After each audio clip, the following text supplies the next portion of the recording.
وحذر الشغلات ما يعرفوها بس البنات. وحزر شغلات ما يعرفوها بس الولد. يلا ابدا انا اول شيء. شنو هاي؟ هاي شنو؟ عرفتي؟ هذا الشاملغ اللي يحطوه على التاير مال البايسكل. او ماي جاد، اني عندي بايسكلات من كنت صغيره. صحيح. هذا بس شكل الحديث، بعد بالبدايه ما عرفته هذه الشغله. هاي مال المكياج هاي. هاي ايش دخل جابها على المكياج وتجابها على هاي؟ هاي اللي يفروها اللعبه؟ لا طبعا. هنت. لها علاقه بالعيون، والله اكبر من هيجي هنت مستحيل تلقى. عدسات. شنو يعني عدسات؟ يعني هاي احطها بعيني؟ اي. ها؟ يعني تفتحيها وتحطيها. شنو هي؟ يعني شلون هاي شكورة؟ مسكارة. هاي مسكارة؟ شلون مصطفى مسكارة هاي؟ شنو العد؟ يا معود بوزين. ما اعرف. صارت علما مال العدسة. هسه الشغله الثانيه.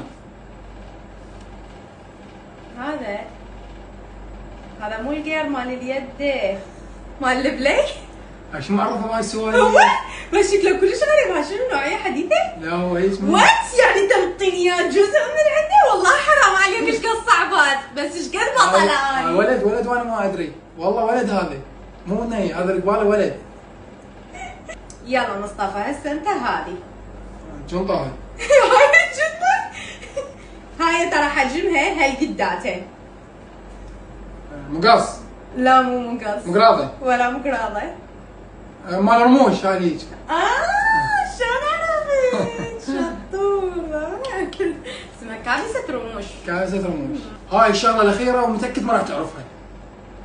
شنو السالفة مصطفى؟ شنو ما داخله الجيم؟ هاي هيجي الدمبلاسات يعني مثل الدمبلاس يجي اشيلها واسوي بيها سكوات، يعني شنو؟ شايفني بلا زحمة لو سمحت لا تشرح. ما ادري هم سهلات، انتوا شو تقولون؟ هم سهلات لو هي يعني ولد هي.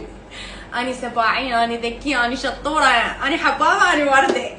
تحديدا هاي منقط. مال شنو؟ يعني مال شنو؟ مال شعر. يعني هيك شلع بيه شعر؟ لا ترتبي مال هاي. ما شنو؟ مال شعر تحطوه بشعركم. قصدك يعني كماشة؟ اي. لا طبعا. هنت. هو ملقط صحيح. اي هو منقط بعد هاي. ملقط بس مو شلع بيه شعر. مو شلون. له علاقة بالعيون. يلا شوف الهنتات اللي الكل حجمها إيش يكون تسوي معطيها. وليش هيك اسوي بيه؟ اي شنو ولا عش ما ادري مين. شنو يعني صغير قد منقط. اي بالخط ما هو شنو؟ إيش اشرح لي يسوي؟ شنو فائدته؟ فائدته يعني هاي ايش؟ اي وش استفاد من هيك اسوي يعني؟ يعني اخر تحطوه العالم؟ بعدسه. لا